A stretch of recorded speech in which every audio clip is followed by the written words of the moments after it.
A long time ago, on a comics page far, far away.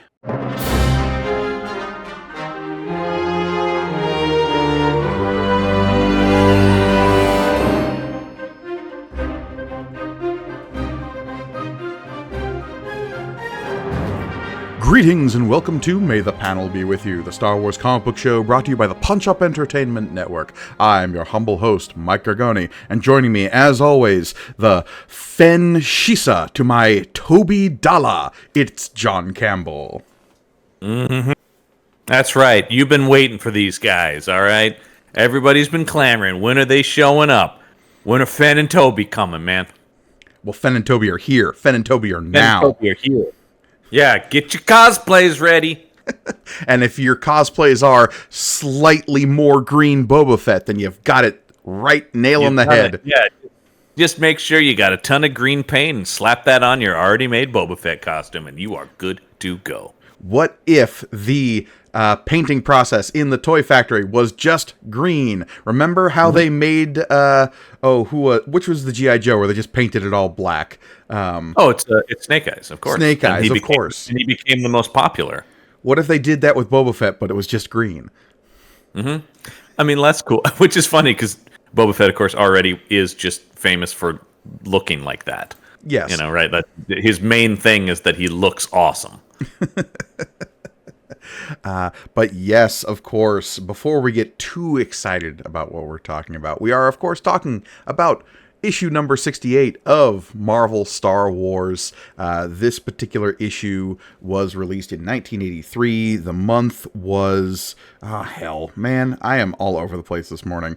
Well, there's a lot going on here. I will say you're juggling a lot of tabs. I'm juggling a lot of tabs, both literally and metaphorically. Yeah, because there's a lot to unpack here in this particular issue. Mm-hmm. It's January of '83. January of '83. Thank you, John.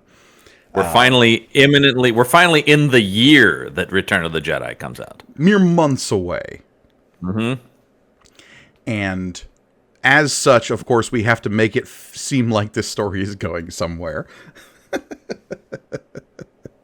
Yeah, I mean, it does feel like, and the end of last issue we talked about this, it does sort of feel like they are trying to be like, get ready, because here's the stories you're going to need to know going into the next movie. Mm-hmm. Our creative team is much as the same we've seen before. We've got Dave Michelini on our writing. We've got Gene Day on pencils, Tom Palmer on inks, Glennis Ween, eventually Oliver on colors, Joe Rosen on letters. We have got some editors that we might recognize. What's the shooter credit? All the credits are sideways this issue. Corellian Chief. Corellian Chief is our Jim Shooter, of course. Mm-hmm. And Louise Jones, eventually Simonson, as our primary editor here. Yep. Signing off on this stuff, which I can only blame her so much for. That's fair. I mean, Look, I will say this much. This particular issue is a bit of a landmark when it comes to this show, because I think it represents kind of what we got into this to do. Yes. This is one of those, this is going to sound so grandiose, foundational texts. I mean, in the realm of this show, yes. Yes. Yeah. We're not putting this up with Oliver Twist, No. This is not Moby. This isn't this comic's run of Moby Dick. Is this not Melville? I have to look again. Is this not a Herman Melville script? No. No, but what we're talking about this week is something that will go on to, dare I say, haunt the franchise to this very day, and that is the origins of one Boba Fett and how it is tied into the planet of Mandalore. Because I got to say, reading this, with the single appearance, and we talk about it, he makes a big impression, but he's really not in Empire very much. He's kind of around. He's in three scenes total. Yeah, and he has maybe one line of spoken dialogue. Two top. He has one line of spoken dialogue, which is understood. Yeah. So, but the thing about this, I'm going like, okay, so at this point when this comic's coming out... Actually, he also says he's no good to me dead. I'm sorry. Yeah, so okay, he's got two lines. Let's not undersell the Fett man. At this point, though, reading this comic, I'm putting this in my head. This is the most we know about him is in this issue. Yes, correct. And which is crazy. This will also set up this is the first mention of the planet Mandalore in Star Wars expanded content. It must be. It had to be, yeah. Now, because Mandalore is a name that exists only because that was originally the name of Alderaan before Lucas changed it midstream. I mean, yet another example of Lucas had an idea and then did something else. Yes. This guy, the myth that he had this whole thing mapped out, he had something mapped out, but they changed a lot as they went along. And some of it is just like names that they changed last minute. I mean, look, we could have had a Dirk Starkiller, but instead we got a Luke Skywalker. Right, yeah, and it's like we know for a fact that like Vader wasn't going to be his father originally, Leia wasn't going to be his sister. Mm-hmm. All of that stuff just happened over time as Lucas was like, it's too convoluted, just start closing it in. Right. So, Mandalore is a name that Lucas originally came up with, supposedly, but then changed to Alderaan at the last minute. So the idea of a Mandalore still is kicking around in Lucas's head. So when he starts getting asked, hey, this Boba Fett guy, his costume's really popping. He's showing up in some parades and an animated special. Yeah. The kids love him, George. The kids love him. What's his deal? We get that he is a super commando from the planet Mandalore. And boy, does that open a can of worms. I do love Super Commando. And look, we'll get into it in this issue. I mean, let's start out with the cover here. First things first, we got the Fett Man front and center. I mean, I said this last week, and it's true. This is the cover that launched 1 million t-shirts. I still see this image of Boba Fett everywhere. It is still like the default image of Boba Fett. And it's iconic. You got the helmet. You've got the little ropey thing on his shoulder. You've got, albeit like a somewhat reduced, like comic bookized version of his little emblem on the shoulder plate there. Mm-hmm. But he's got the half cape and the rocket pack. I mean, this is Boba Fett. Elementary school me absolutely had a sticker of this on his notebook or whatever. I had a series of like knock-off like space battles sticker book. Yeah. That like there's one that is clearly supposed to be kind of Boba Fett. Yes. I remember a lot of those in the and it's in this pose. Store. Yeah. Oh yeah, they didn't work hard on those. Those are always like the stuff that like the grocery store had. Totally. Yep. Yeah, and you would just be like, "Hey, that's pretty close to a thing I like." Or your parents would notice that your eyes linger on it and they go, "Oh, this is a Star Wars." Yeah, that was always my grandfather was getting me the stuff where it's like the boy likes comics, and I'd end up with comics for Christmas or whatever. Like, I have no idea who any of these characters are or who these publishers are. Because keep in mind, this was also the 90s, of course, where there was a boom of stuff. That's definitely where I discovered like Valiant characters was through my grandfather being like, "Sure, Bloodshot is a guy." Actually, I do still love Bloodshot, so I don't know what I'm talking Anyway. Yeah, this we've got Leia in the foreground, some stormtroopers, and a weird masked fellow riding an animal. Yep, holding like one of those long things that you would saw like a tree limb with. Yeah, I mean, it kind of looks like a saber, but it's got like a jagged, serrated edge on one side. That's what got me about this is really for sawing purposes. Mm-hmm. I'll saw through that stormtrooper, I'll tell you. Well, but I will say, like, the look. By the way, Leia's got a smoking gun, which is always weird because we never see the blasters of Star Wars with smoke emanating from them. The most we see is like if the barrels are overheating, they'll like steam if it's cold. Right. Yeah, but like the idea that the comics love to have like it's a gun with the smoke coming out. Mm-hmm. But she looks terrified, and it definitely is meant to be like everybody there. Look who the only character in full color here is like. This is just go, kids, meet your new favorite character, all right? You're going to love this guy. This guy rules. He's not actually in this issue, but that's okay. Nope. Well, that's not true. He is on... Well, okay, it is true, but then it is also not true. We'll get there. Oh, God, he's Schrodinger's Mandalorian. A little bit. Yeah. We will start off, though, with a brief recap of the stakes here as we get our first page, and no even like text here besides the search begins. So yes, this is the promise of we mean it, this guys. We're gonna find Han Solo. We swear. I swear to God, Han Solo is coming back at some point, you guys. We've seen some early footage from the movie. He's definitely coming back. Trailers are circulating at this point. Yeah, I think we did look up. I think there is a trailer out at this point. So, this is kind of a departure for us. We start with a first page with no narration, just a bit of art of Leia kneeling before the frozen, entombed Han Solo here, and it sets up kind of the emotional stakes of the issue. I was gonna say, not only is it no art, it's not expressly called like a dream sequence, but it's in that vein of it's thematic. It's not a literal image. Obviously, she's not in front of because they haven't gotten to where Han Solo is. So it's an interesting moment of we're setting up.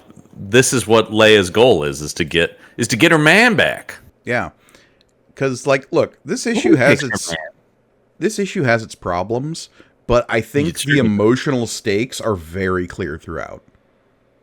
I will say, it's got its problems, and a lot of those problems are in retrospect, right? Because in the writing of phonetic Irish accents. Well, yeah, but that's a problem with 80s comics. We can all go blame Claremont for that. Jesus. Look, he came up with a character named Banshee, and we all had to deal with it. I read Claremont X-Men comics way slower than any other comics. I have to be there going, okay. All right, that's what Gambit was saying. And I love me some Remy LeBeau. But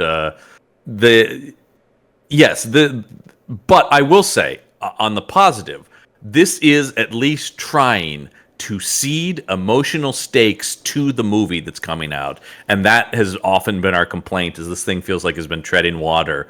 This actually does feel like it has momentum going forward, and it's trying to give context to what people will see this summer.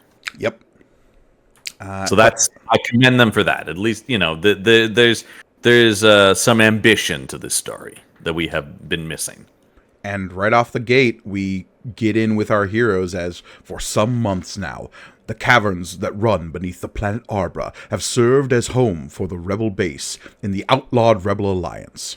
But even though those tunnels have always been filled with bustle and activity, they've nevertheless seemed hollow, as if emptied by a conspicuous absence of, everyone's favorite character, Han Solo. Yeah.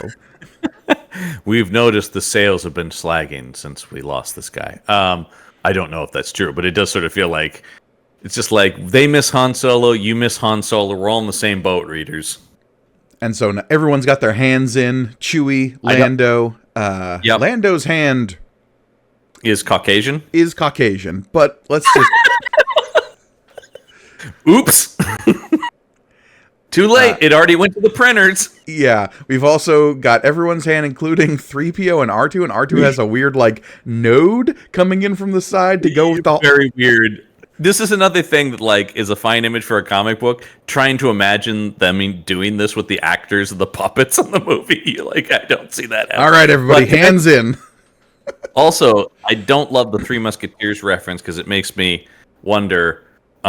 does Three Musketeers exist in the world of Star Wars? Because everyone has their hands in, and I believe it's Lando who says, then we're agreed, It's one for all and all for Han Solo.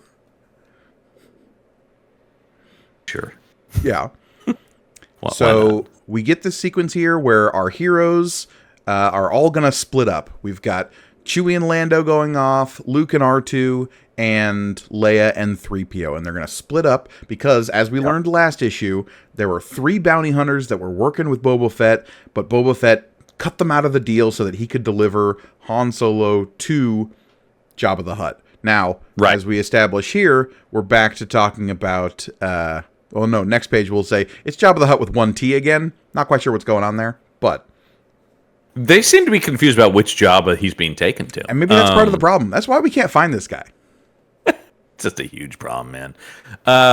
Yeah, we established that, and so they're hoping that one of these guys who got screwed over by Boba Fett will tell them where Han Solo is, or where where Han Solo, where Boba Fett has holed up, because this is a thing that kind of doesn't jibe when we get to Jedi. This idea that like Boba Fett is hiding somewhere before taking him to Jabba, based on Empire to Jedi. Didn't it seem like he pretty much just took him straight there? But then even in later, like the Marvel Star Wars comics of today, we've established a timeline in which, like, actually, yeah, the frozen Han Solo is kind of boosted and just at large for a little while in between the two films. Yeah, and I guess Shadows of the Empire, obviously, there's long enough for him to have his whole weird relationship with frozen Han Solo. Yeah. I got you, buddy. He's becoming a protagonist from an Edgar Allan Poe novel, just talking to the frozen statue of Han Solo. That's right. Yeah, oh, check it out, you're all frozen. You can't answer me because, that's right, I caught you. Kind of a lame Boba Fett, as we talked about. Leia is gearing up to get into her Y-Wing. It's Leia's Y-Wing. Find it at Sears this holiday season. Oh, yeah. I mean, and by the way, I think we've talked about this. Leia piloting a ship is... I'm not saying she can't. I just don't think there's any thing where she does. No, but she needs her own ship because Lando and Chewie have the Falcon, and Luke has his X-Wing. It's just weird. I'm not saying it couldn't happen. It's just... But it is strange to see. It is unprecedented in film. Yes. Which is still, call me old school, but that's still where I deem true canon. Sure. Is but film and television. On the next page, we kind of get a recap of her relationship with Han Solo and a reaffirming of the fact that, like, previously on Star Wars. We also get a pretty good likeness of her in a flight suit. I like Leia in a flight suit. I do too. Talk about unprecedented, but cool. Yeah. Also, though, is she misremembering something? Because I do not remember her and Lando shooting at Slave One as it flew off. Artistic license. That's what I told people happened. Them shooting at Slave One as it flew away is more of an emotional truth, John. Metaphorical, if you think about it. Yeah. I was mad. And then, oh boy, turn the page, and the most dramatic, hand on heart. Oh, Han! As she, like, is leaning in darkness, and a music video, like, fucking Kenny G is playing in the background as she's leaning back against the darkness, and in the darkness above her, it forms into the frozen face of Han Solo. It's Berlin's "Take My Breath Away." Yeah. And so they're about to leave. 3PO's like, they really think we'll find him, and Leia does a little bit more recapping, and we find out that she's going after one of these three bounty men. Yeah, there's a couple of interesting terms in here. Bounty men is great. Yeah. Bounty men, and they're going after Dengar. Specifically Leia and 3PO. You know, 3PO, hunter of men, is going after Dengar. I gotta say, we'll talk about this. 3PO really gets up to some stuff in this book that I'm like, now wait a minute. He's doing like espionage work in this thing. If you wanted to see 3PO bumble his way into things falling on people's heads, boy, is this the issue for you. They really go like, how can we not totally break the character, but make him do some action? And I'm like, I don't know, man. It still stretches credibility to me, but, you know. It'll be some, like, Mr. Magoo-ass action, but it's going to be action nonetheless. Yeah, it's still just weird. It's still weird. Anytime he does anything remotely brave, you're like, no, that's way off brand.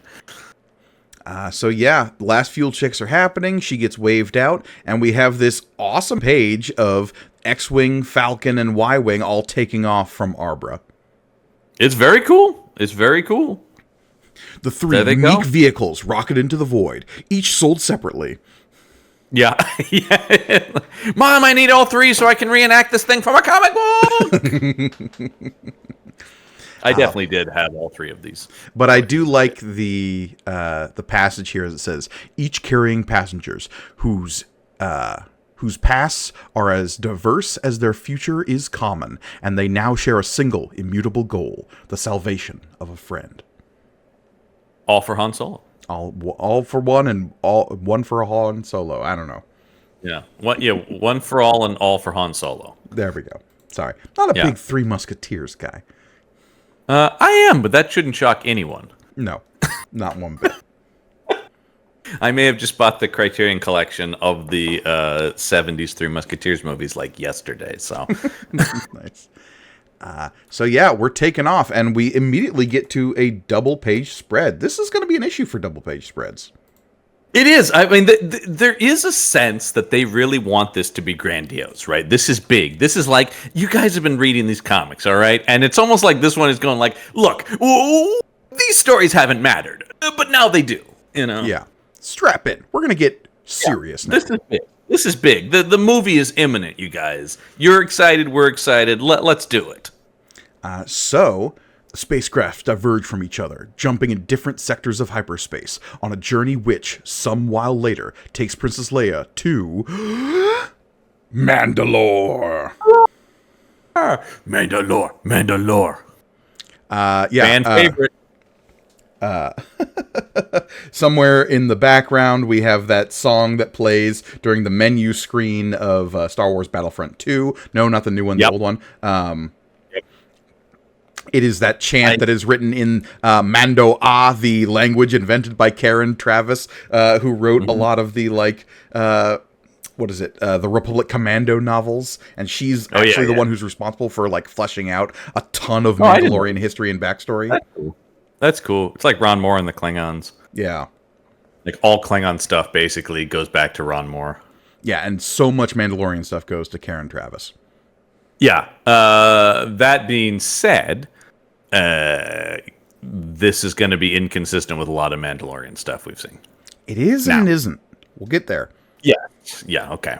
So you keep telling me that this is actually closer than I think it is. This is, and I'm going to start on this page. So we get introduced to, they're landing on Mandalore. There's this verdant planet we see before us. That part, very inconsistent. The Mandalore we know today is a bombed out ruin because it was part of Operation Cinder that the Great Purge of Mandalore happened.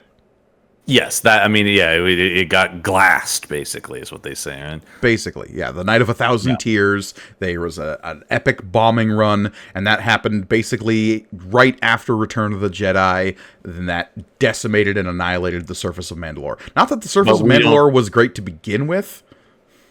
Yeah, I mean, I would say this is also just inconsistent even with the Mandalore that's portrayed like in Clone Wars. Right, because in Clone Wars, we see like Mandalore is basically a desolate wasteland where all the cities and population centers are in these big domes because the surface of Mandalore was wrecked by generations of Mandalorians being like, we should make war with everyone.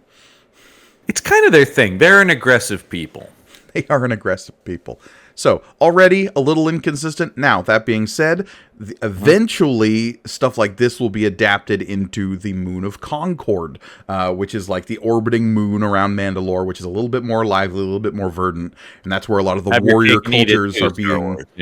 the warrior culture gets kind of exiled to during the Clone Wars era. Okay. Now, we also get mention of a capital city of Cadalbe. Yeah, now this is one where I'm like, okay, I don't know enough if that is actually a thing. Now, this got me for a second, because in my head, having read all of the old, like, Boba Fett stuff and, like, Mandalore stuff, I was like, wait, hold on. Isn't the original capital city of Mandalore Keldabe? So, the L is interposed in this, the original spelling of it, but again, Karen Traviss like rewrote a lot of that stuff later on, and so the like accepted spelling became Keldabe as like the original capital of Mandalore. Gotcha. Okay. All right. So now, it's correct, but it's not. The spelling changes. Right. Now in the current canon, Keldabe is still like the original capital of Mandalore, but when the Mandalorian Civil War happens and like the warrior culture gets ejected, it becomes that big dome city we see in Clone Wars is a different city, which is called it's where Satine is at. I'm trying to remember the name of it. Now look, you have a better... I probably never knew the name of it, so, you know. Yeah, and here's me pulling up my many, many tabs of Wikipedia right now. I'm like, Dome City. Got it. Yeah, I do remember that. Sundari. Okay. And that's the city, the ruins of that city they go to in the 3rd season of The Mandalorian. Gotcha. Okay. So you know, a mixed bag here is what you're saying for stuff. It's a mixed bag, but like the fact that there's stuff being mentioned here that will like is still canon to this day is wild to me. Absolutely. So we also see a progression of what did she say here? The only thing worse than the Empire is slavers?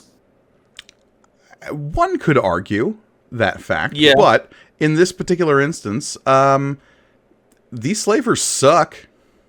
Yeah. Because they're slavers. That's bad. Yeah, as they're shifting around here. Oh, sorry, next to fallen Jedi, slavers are the most feared citizens of the galaxy, is what she says. Fallen Jedi being a reference probably to Darth Vader, right? Yeah. I mean, yeah, and they're also some of the lowest scum. I mean, agreed, they're trading humans as property. That's not good. No. So they've got a bunch of slaves. These are the like weird masked people with big, sharp weaponry that we saw on the cover, just underneath Boba Fett, riding weird dinosaur monsters. Sure. If there's one thing we know about people on Mandalore, it's that they ride weird monsters. I mean, that I have seen that. Anyway, so Leia's here, like, well, and then Leia's like, oh no, even worse. They have an Imperial escort. There are stormtroopers with. Because on the next page we see that the Empire is into some slavery while they're at it. What do you think of this silhouette panel? Because on the left side of this page here, we have a silhouette of Leia, and inset inside her silhouette is, it's the Empire. This whole issue is very dramatic. It was the same thing earlier. There's a lot of this, like, grandiose stuff. I mean, I applaud them for, once again, they're trying to do some stuff. Mm-hmm. And I've been critical of the comics art in the past. I think this issue is pretty good, though. But, yeah, it does feel like everything is really trying to seem very epic in this one. Totally. So I think it's kind of cool. And we see that the slave caravan here is suddenly under attack. Yeah. Because Leia's like, all right, we just got to get by these people. Then all of a sudden, boom, shriek, thunk, choo, As Taskmaster leaps into action. The second panel from the top here. Yeah, very much. That looks like old Tasky. He's got the shield and some kind of weapon and a skull and a hood, yeah. I do like one of these slavery, or no, I think this is actually, I don't know who's attacking. Anyway, somebody's got a bazooka, though, at one point here. Yeah, he does. A point-blank bazooka, always a good call. Modern-day, bazooka. And then, boom, you're on Mandalore, so you got a guy in a jetpack. But Princess Leia's confusion grows even stronger as the leader of the attacking horde swoops onto the scene, flying low, deftly avoiding Imperial lasers, and looking for all the world like Boba Fett. Yeah, what? And immediately, Boba Fett starts talking and thinking in thought bubbles in a phonetic Irish accent. Yeah, which is like, I'm not sure that's Boba Fett. We'll teach those slaving slugs what it means to tangle with Mandalorians. That's it, lads. Lads. There's the grubber. What's got the controls to them there cursed energy links? Yeah, what's got the controls was the one that really got me. What's got the controls? I did I. Controls, I wager, he'll not be working for long. And they took me Lucky Charms. I thought that was really... Come on, you guys. No, they don't. But then we get on the opposite side of the page another silhouette panel, this one of Boba Fett, as we see that this probably not Boba Fett. I was going to say, I think this is an effect that would have been better in print because it's the two pages. Yeah. They would mirror each other on the page, the two silhouettes. Yep. Absolutely. For our viewers on YouTube, I'll kind of like flick back and forth here. We have the Leia inset panel there on the left side of the page. Yeah. And then on the next page, obviously this would be a two-page effect. You'd have them both open at the same time. And on the right side of the page, you have this silhouette panel of Boba Fett. Or whoever this Mandalorian is. I think that, yeah. Irish Boba. Boba or Fett. Boba, Fett. Oh boy. Yeah. Yeah. So, but Leia shoots this guy who's about to shoot not Boba Fett, and then when we turn the page, she's like, "What am I doing? I hate Boba Fett. Why am I saving him?" But maybe I just have an instinct to save people who are about to get killed. Well, you can see that because she seems to be absent-mindedly shooting her blaster the way she's drawn here. Just kind of casually from the hip, like pew pew. Man, am I just? She's like staring off into the middle distance, contemplating. Do I really just have the instinct for good? Pew pew, killing people. Maybe I am a moral right person, no matter who's involved. Kill, kill. Yeah, because I mean, they do when this scene ends, they have killed They're like, well, everyone's dead. Yeah, but they're slavers, so who cares? Yeah, no, exactly. Yeah.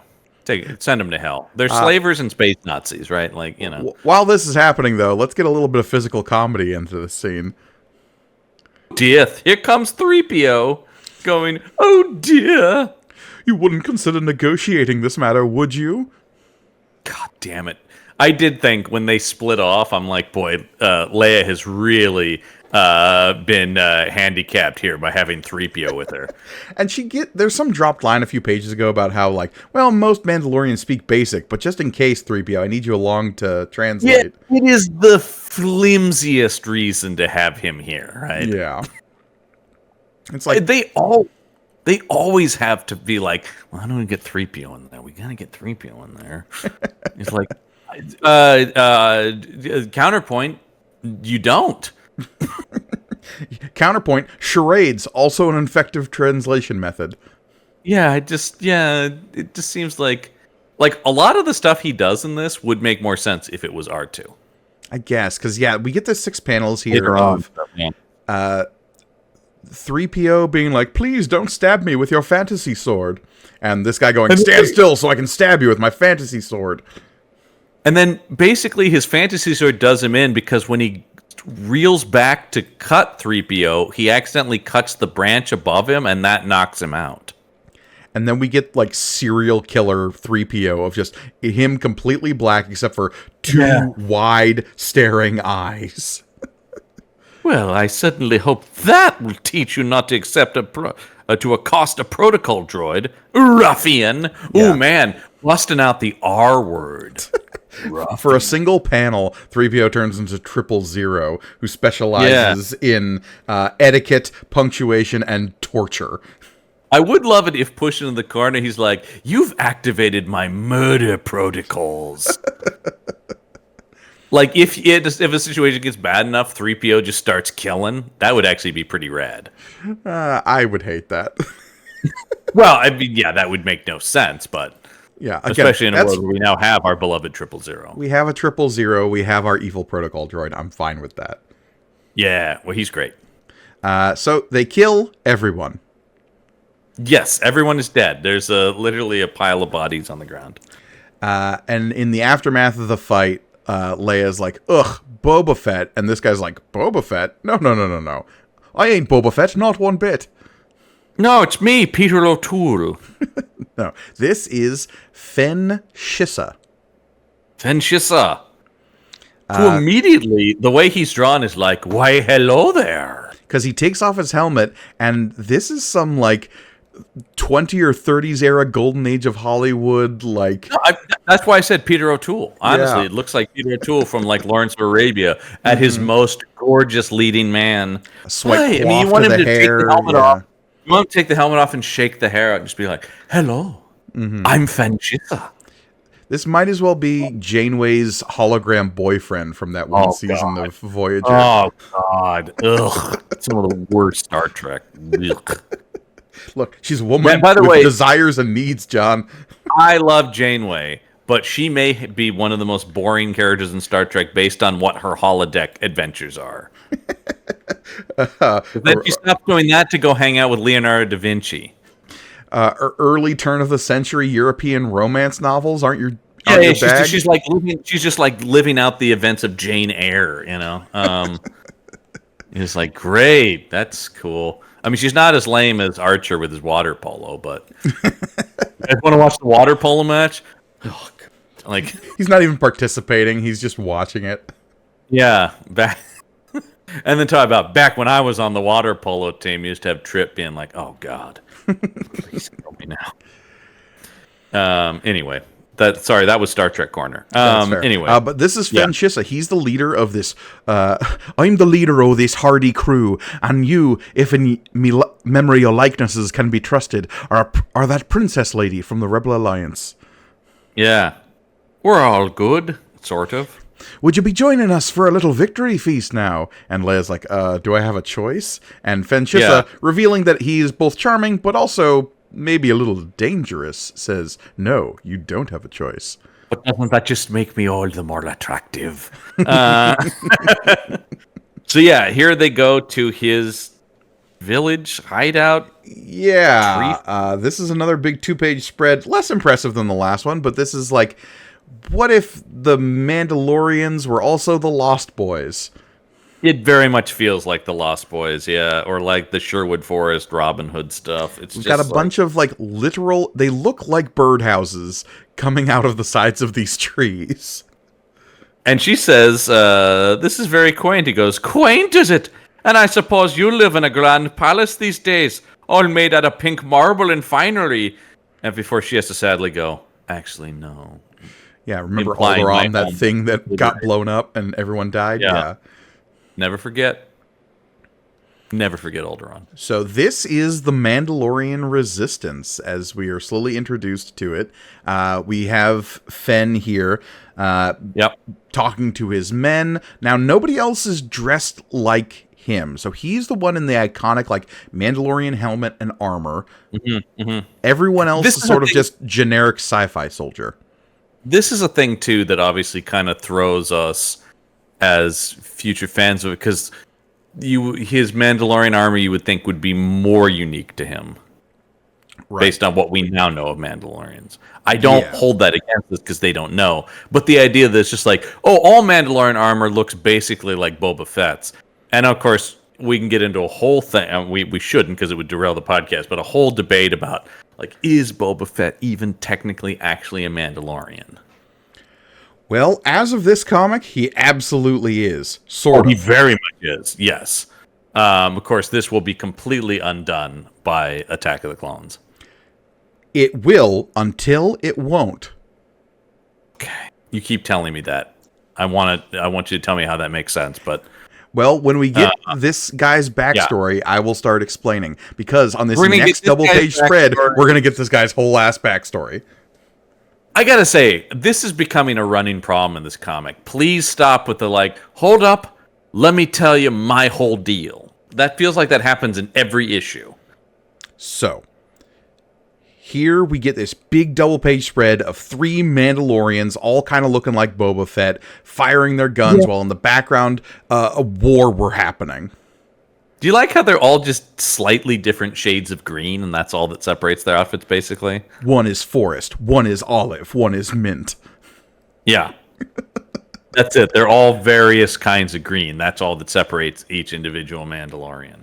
So, to sum up, this guy explains that long years ago, when I was part of a group of super commandos charged with the ultimate protection of Mandalore. It was a job that I was proud of, but when Palpatine made his move to set up the Galactic Empire, the government of Mandalore sent us into the Clone Wars on the Emperor's side. Now, already, those events, as he lists there, don't make any sense. No sense at all. Compared to what we know. But again, we're in a time where what the Clone Wars are, nobody knows. Well, we had that flashback to them, and it made no sense, based on what we know now.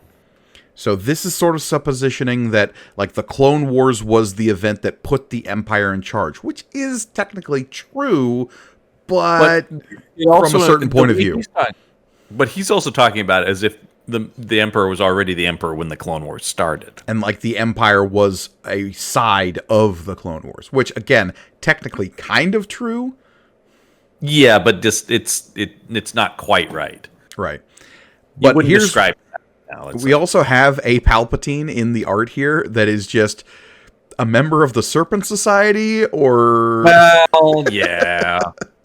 Because keep in mind, at this point, the only time we've seen Palpatine is that weird lizard guy in Empire. At this point, true, yeah. And obviously, they, I guess, don't yet know about what Ian McDiarmid is doing in Return of the Jedi.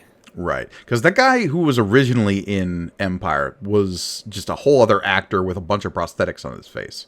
Right. Yeah, it was. I don't even know how much thought they put into it. Like, I don't know if that was actually even like if Lucas had even thought out who the Emperor was at that point. Well, yes and no. We know from like early drafts of the original Star Wars that there is this like idea that the Emperor is sort of just a puppet for the fascist military dictatorship that is the Empire. Right. Yeah, in like the original novelization, they talk about this. The thought was the Emperor isn't really even a character per se. He's just a figurehead. He is someone who is so like wrapped up in the bureaucracy of it that it's the military dictators who are actually kind of in charge, and that the Emperor just sort of rubber stamps everything. Well, a big thing that I think is important to all of this is that Lucas initially wanted to make like 6 to 9 movies, and then basically got so burnt out that he decided to wrap everything up in the third one and take at least a long break. Yeah. So that's why, like, he had ideas that would have stretched it out further with stuff like you're talking about, or the idea that Luke's sister was a separate character than Leia. Right, and so there were all going to be all these. There's a whole thing about Han Solo's father being royalty somewhere. If you read some of the early drafts, but then it all just became, you know what? We just got to put a cap on this thing, at least for now. So just condense everything in that third movie. And so I think that's when it becomes like, no, the Emperor is just a super evil magic guy. Leia's the sister. Boom, just crunch it all together and come up with a satisfying ending for the moment. And so in this particular comic, speaking of condensing things, this timeline like really stops making sense when Fenn is saying, and during our briefing sessions, we were told about some of the enemies of the Empire, which includes you, Princess Leia. So now it's going like, wait a minute. So Leia was active during the Clone Wars, according to this? Yeah. And so that makes it seem like the Clone Wars were like 5 years ago. Right, exactly. Which actually, I gotta say, doesn't even really make sense with what we know of the movies, because there's the whole thing that Obi-Wan, where it's like, you served under my father in the Clone Wars, which could have been recent, but the way she says it and served under my makes it seem like it was a while ago. And also that flashback to young Obi-Wan in the unless this is acting like the Clone Wars lasted 40 years. And maybe, but we even have that line from Luke being like, you served with my father? My father didn't fight in the Clone Wars. He was a spice freighter. Yeah, that's it. Every time they mention the Clone Wars, even before we know what it was, feels like it was a while ago. So that's why I do think this is inconsistent even within what we know at this point. Yeah, and again, super inconsistent if this supposes that Leia is now also way older than Luke. Yeah, because they're twins. But anyway, at any rate, the war was finally won, but at a terrible cost. Of 212 Mandalorian protectors that went into battle, only 3 survived. Our chief officer, who became disenchanted with fighting for other people and set off on his own and ended up the canniest bounty hunter known to the worlds. That was, of course, Boba Fett. The other survivors were myself and my boyhood chum, Toby Dalla. Good old Toby from down the lane. Toby! The idea of a Star Wars character named Toby is very funny. It's Tobbi, so it's like we've got space spelling. This comic loves to do that. They get normal names, but we're going to spell it unusually, and therefore, boom, Star Wars character. Yeah, exactly. Toby. So Toby and Fenn come back to Mandalore after the war's over, but it turns out that the Empire has sort of double-crossed Mandalore, shocker, and now they've got it so that they're basically, this place is free reign for slavers to come in here and pick up this unpaid workforce by enslaving Mandalorians. And this guy Fenn and his buddy Toby are leading the resistance of Mandalore against the Empire. Right. Yeah, but they're not. But key thing is they are not rebels. Well, they don't necessarily align themselves with the Rebel Alliance, this like larger faction. They're just fighting for Mandalorian freedom, which is a very Mandalorian thing to do. They are a Mandalorian resistance, but they are not part of the Rebel Alliance, because later he'll talk about like, whoa, we don't sign up with anyone. All right, we're not part of anything. Yeah, and I think there's a pretty long tradition of Star Wars characters being like, I'm not signing up. Han Solo's like that in the first movie. I mean, and he's like it in his origin movie as well. Yeah, I think he even has a line in A New Hope that's like, I'm not the joining type or whatever. It's something like that. Does he say something like that? And I think he says something similar in Solo as well, where he's just like, yeah, being part of a thing is just not for me. I don't like the Empire just as much as the next guy, but all this causes, I don't need to be a part of it. Yeah. Yeah. Yeah. Anyway. I get it. I also sometimes can question dogmatic beliefs. Sure. We get out of that epic flashback to start in with Leia and Fenn strolling through, and they're explaining why Leia's there, and she's like, well, I'm after this cyborg, and Fenn's like, oh, cyborg? We got one of those in the back. Hey, yeah, here he is, in a cage. And it's Dengar, strung up in a cage. Okay. I mean, it's a little goofy. I don't mind that they've captured Dengar, but the fact that they have him hanging in a cage is a little cartoony for me, maybe. Yeah, again, it's part of this whole, like, well, they're in this weird jungle clubhouse, and they've got hanging cages and tree houses. Yeah, I mean, that's the whole idea of them as, like, these jungle scamps is so weird when you consider what we know of Mandalore today. Totally. But it speaks to the idea of, like, a guerrilla insurgency on a planet, right? It does. Obviously, the thing that's funny about this is this will come to be how the Ewoks are portrayed, obviously. Exactly. That's what I kind of wanted to circle back to. It's just like, it's weird how in this, we basically get an Ewok village with these guys. Yeah. And that is precisely, is this because those, like, maybe some first shots from A New Hope or from Return of the Jedi are starting to come out? They know what's coming and they want to, like, start laying some groundwork for, like, no, forest villages, it's going to be a thing. It's going to be a whole thing. That's going to be a big part of Star Wars. Little do they know it's going to be all about Tatooine, baby. Tatooine is where it's at. Okay, so anyway, it gets real talky here. It gets real talky because at this point we're told that, like, they have this conversation, but like, oh, that's great. You've got Dengar. I'd love to question him. We're trying to find a friend of ours. And Fenn's like, okay, well, that's all well and good, but I actually need to trade Dengar back to some guys because they've captured my boy Toby. Yeah. They got Toby. They got Toby. Not Toby. But Dengar could have information that could aid the entire rebellion. And this is when Fenn goes in and was like, that might be, Missy, but I don't care for causes no more. These days I fight only for me planet, me people, and me friends. And for Toby. For Toby.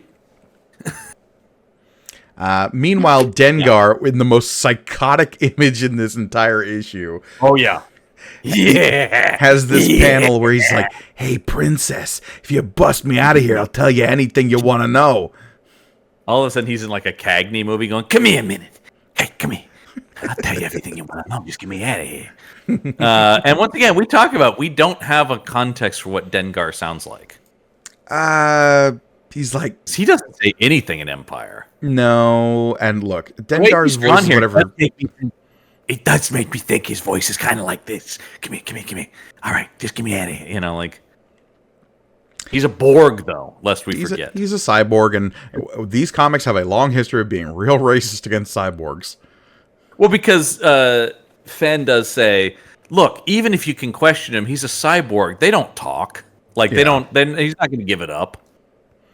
Sorry. Leia Prince. doesn't answer Dengar at first, but she walks away back to this banquet they're holding, just contemplating whether or not she's going to betray this rebel group or if she's going to, like, help them out. She's real conflicted.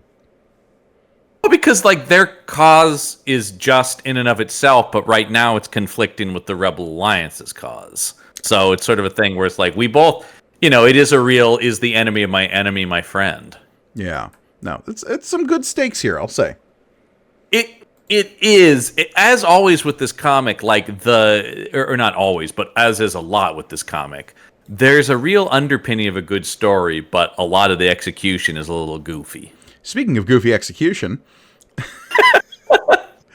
yeah, our next two-page spread is entirely devoted to 3PO on an undercover mission with a Bowie knife. Doop, doop. I expect the music to be like that comedy, like doop, ba, doop, doop, doop, doop, doop. Here he comes. Because later that night, Leia sneaks out, only to be intercepted by Fen Shissa, which we expect, and Leia expects as well. It's all part of the plan. Because while he is like, oh, trying to sneak away, well, why don't we go for a little midnight stroll, princess? Leia's like, good, yes, midnight stroll. Hopefully, our master spy craftsman, C-3PO, will be able to conduct this subterfuge-filled mission. Man. What are you talking about? This guy can infiltrate anything, become anyone. He's the Ethan Hunt of Star Wars. He's the living manifestation of destiny. Sam Fisher, Ethan Hunt, and Snake Plissken had a baby, and his name is C-3PO. I just gotta say, 3PO sneaking around is weird. Even weirder is 3PO with a knife. He's one of the weirdest images I've ever seen in this comic.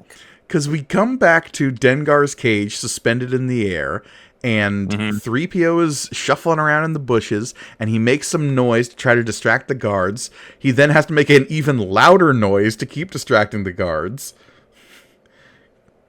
Which is insane. And then, pops out of the bushes with a frickin'... It literally looks like a Bowie knife. Yeah, it does. And then he's like, oh dear, I hope this is sharp enough to cut through this rope.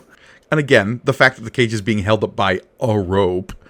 Yeah, I mean, it's not great here, all right? I will say, they do not have much in the way of resources, these Mandalorians. No, and thankfully, the guards notice 3PO just in time to turn around, walk underneath the cage just in time, so that 3PO can cut the rope and drop the cage on the guards. I mean, these guys are dead, right? I mean, I don't know, but either way, they should paralyzed. They should be dead inside because they were bested by C-3PO of all people. True. But just like that cage is holding up a man, it's got to be somewhat heavy. They're at least, once again, paralyzed. But that thing comes down on them. They've got armor on. Yeah. Yeah, I guess that's true. Anyway, things are looking to get a little romantic between Fen and Leia, but of course that's all part of the subterfuge. Yeah, because Leia is just like, oh, hold me, Fen, and Fen's like, oh, don't mind if I do, and that's just so that Leia can get her hands around Fen's neck and bash his head into a tree. Yeah, once again, we're looking at concussion here for sure. Because all he has to say is, Leia Organa does not mess around where the stuff is concerned. Yeah. He doesn't know who he is anymore, but she got what she needed. She's like, I'm sorry, but look, come on, man. We got to save the guy I actually love. 80s Harrison Ford. Finn Shissa, you're not even a main character. Come on. Yeah. What chance do you have against an 80s Ford? Anyway, sorry. That's just me going, 80s Ford. And actually, it's also me going, modern day Ford. So she gets what she needs, which is a gun off of Fenn's unconscious body. Yeah. And then goes traipsing back through the jungle. Do you like this giant snake creature for no reason? Because comic book artists like drawing weird guys, John. Like, when they set this up, I thought, she's going to have to fight this thing. No, it's just in the foreground. That's all. I mean, actually, that is very on brand for Star Wars. The look of it is very comic booky. I don't think it'd be something that would be. But the idea just that there are weird creatures about is very Star Wars. It's a snake with legs, and the snake with legs is eyeballing the unconscious guy. Like, Fenn's gonna wake up inside this thing, right? I just want a close up shot of it going. Yeah, exactly. Oh, a little gift for me. Anyway, good work, 3PO. Yes, I never doubted you for a second, 3PO. Yeah, she comes up on 3PO, who has unfortunately not found a key to the cage. Sure, whatever. Leia blasts it open, and Dengar's like, just give me a second. My sleeve is caught. Which, I gotta say, what an amazing shot. She blasts open, bars. That would be an incredible shot. For all we know, they're made of wood. But just the idea that she's pinpointing little slats and being able to go pew, pew, pew. Yeah, look, we've seen Leia with a blaster. She's pretty accurate. Yeah. But yeah, I do like that Dengar's like, yeah, give me a second. I'm definitely not doing something that will betray you. Also, good work, Mandalorians, not, taking that gauntlet from him. Well, for all they know, we've been told Dengar's a cyborg. Maybe that's part of his arm. Yeah, it's not drawn that way, but yes, that could be. Yeah. It does look like it's on top of his arm, but that's okay. So, yeah, Anyway. immediately Dengar betrays them, shocking no one. Yeah, because they're like, they pull him out of there, and then he's just like, oh, I don't think I'm going to be telling you anything, because I just called the cops! Yep, it's the Empire.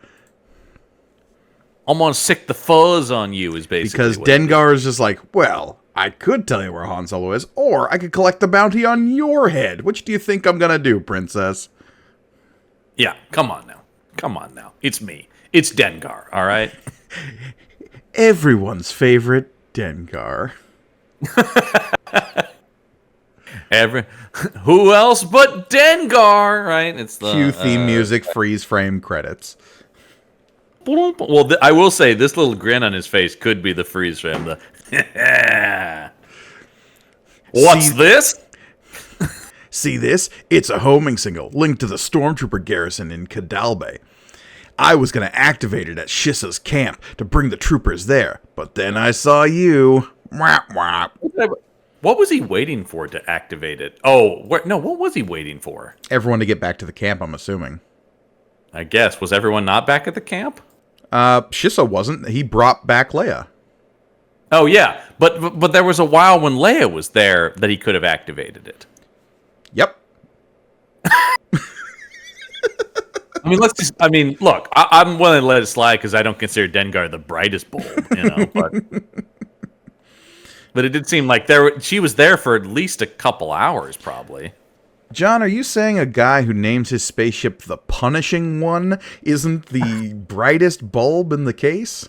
Well, because let's say it's like, okay, Leia's the big value to him, but wouldn't it be better to get Leia as well as everyone else, and then that's even more money for the bounty? Yep. I'm bad at my job. There's stupid Dengar, stupid Dengar. Yeah. Once again, there's a reason that like Boba Fett is better than him. Yeah. He ranks pretty low on the, Oh, like Vader goes, get me all the bounty hunters. And he's like, oh, I didn't mean Dengar. and Dengar, meanwhile, is like, well, at least I'm doing better than Zuckuss. Yeah. Hey! Yeah, I can't wait for the Dengar and Zuckuss buddy comedy. No.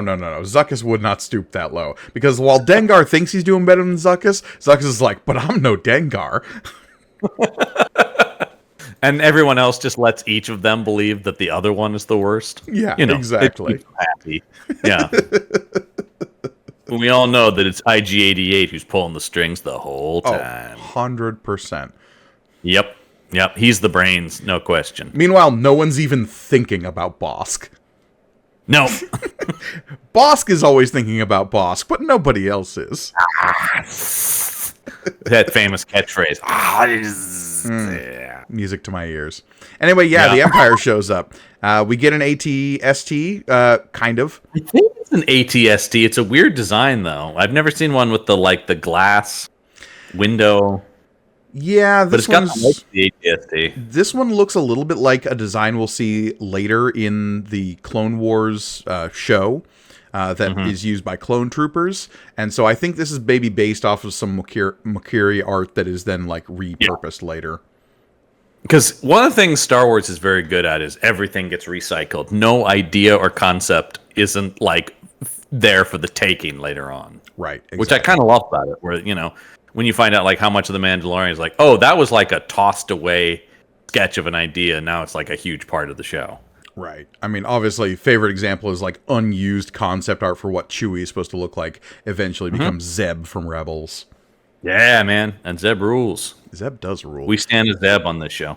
I can't wait to get more of him in the Mandalorian movie. Yeah. Zeb on the big screen. The world we live in, man. I know, right? I know. Yeah, it is just like we are spoiled. Seeing all the images from that movie, I'm just like, God, some of the goofiest Star Wars stuff is coming to a theater near you, and I am here for it. Hell yeah. And back to 3PO on brand now going, we're doomed. And And unfortunately, Leia is going, 3PO, for once, you might be right. And I gotta say, next week promises one hell of an issue with Death Battle in the City of Bones. That is maybe the most metal, next time we've ever had. Is that the name of an Iron Maiden album? Pretty sure Death Battle in the City of Bones is the name of an Iron Maiden cover band album, yes. It's gotta be. Death Battle in the City of Bone. Pretty sure that was a Ronnie James Dio song, actually. Yes. Yeah, 100%. That's a Dio solo track. All right. Oh, boy. So, you have Death asked Battle? why this version of The Mandalore, or the Mandalorian story, makes any amount of sense with what we know later. Because what you're telling me is that some of this adds up. Eventually. So, I love that. like so many things, we have to circle back to tabletop role-playing games. Yeah, that's the weird wild card in this whole discussion about canon. Always is the role-playing games.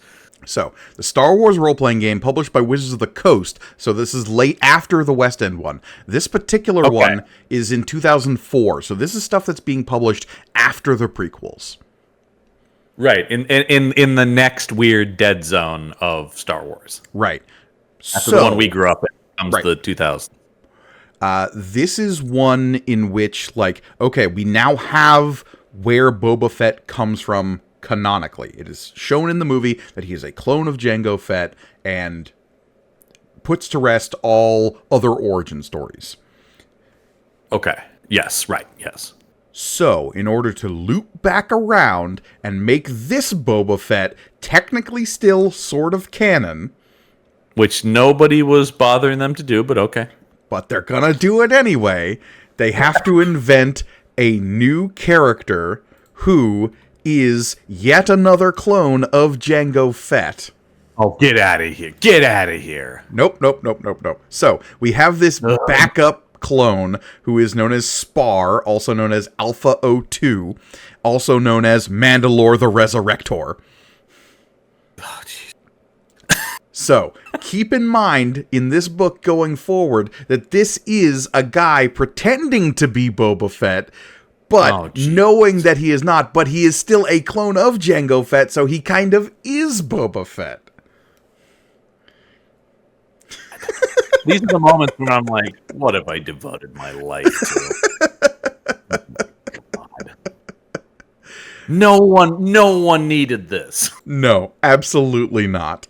What? You're fixing a problem no one had. I am always the first to just be like, look, they didn't know, and so the canon doesn't work on that. That's fine. It's a legend story now.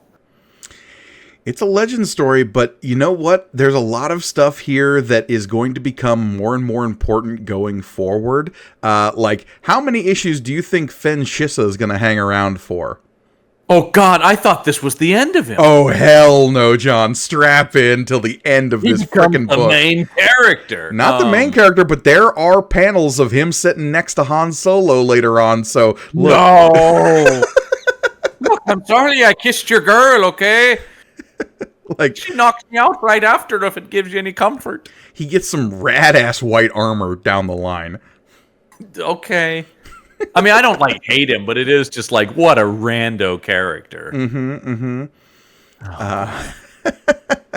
So yeah, we're going to have a lot of weird tangled knots of continuity that come out of this. This is the beginning of, there's always been this deep fascination with Mandalore and its culture and the characters who come from it, all because Boba Fett looks cool. Oh, yeah. Boba Fett is a classic, thing in comics and genre fiction, right? Where it's just that guy looks awesome. We're all going to obsess about it. I mean, you mentioned Snake Eyes, and then of course it's okay, well, everybody loves that action figure. We got to give him a cool, mysterious backstory too. I mean, we've talked before about the weird phenomenon of villains becoming at least anti-heroes in comics because of just how awesome they look, your Venoms and stuff like that, where it's just no, that guy's too awesome. I mean, even I guess that happened to Boba Fett, didn't it? Yeah, I mean, basically. Straight up. People were so upset about him and his show being well, why isn't he just being evil. It's like, well, he's the main character now. He can't be like a total asshole. Which is going to be real interesting when we get that Darth Maul show next year. I'm very curious about that. I just saw Sam Witwer doing an interview about it, and he says, like, I saw that too. This show is going to be about like bad guys versus even worse guys. Yeah, which I'm like, that's perfect. I did see that quote, and I thought that is what I want to watch. Yeah, like Darth Maul is not a good guy, but he is going up against people even worse than him. I'm like, cool. Yeah, I'm very excited for that show. Love a Darth Maul. Mm-hmm. Kind of another guy though, who once again, mostly based on his look and just his vibe, that we all obsessed over him, and then ended up retroactively becoming a super interesting character. Totally. But yeah, strap in for more Mandalorian nonsense next issue, where we get the first depiction of the Mythosaur. Oh, I'm very curious. I mean, temper your expectations, but yeah. I didn't say I was excited. I said I was curious. I know not to ever get excited for anything in this comic. All right. Well, I think that's going to do it. Of course, if you want to check out more from us, you can go over to our Patreon page, which is patreon.com/punchupent. That's punchupent. Get co-exclusive bonus content, as well as help support all the shows on the Punch Up Entertainment Network. Indeed. And another great way to support us is checking us out over on YouTube, youtube.com/@punchupentertainment. Like I said earlier in the show, if you're watching along with us here on this show, you can read the comics, see the cool panel layouts we were describing, or some of the weird art we always run into, some of the choices of turning Lando's hand into a white guy's hand. Look. Okay, yeah, that's just, come on. I can't believe, I mean, look, I know it was a different time in comics, but no one caught that and thought we really should fix that. The one black guy in this franchise? Yeah. Yeah, wait, but did they whitewash Lando Calrissian? I mean, it's not the first time we've seen it. No, and it probably won't be the last. And again, we don't know how much of that is like digital transfer stuff. Anyway, while you're on the YouTube page, please like, comment, and subscribe. If anything, that's a thing to fix in digital. Doing all those things helps us out immensely, helps us spread the word about this show, and lets us keep doing what we're doing. So thank you so much if you're already doing that. We read those comments, whether we react or not. We see all the comments, and we appreciate the people who interact. Absolutely. Thank you so much. But I think that's going to do it for us this week. As always, I have been Mike Rigoni. I'm John Campbell. And remember, may the panel be with you.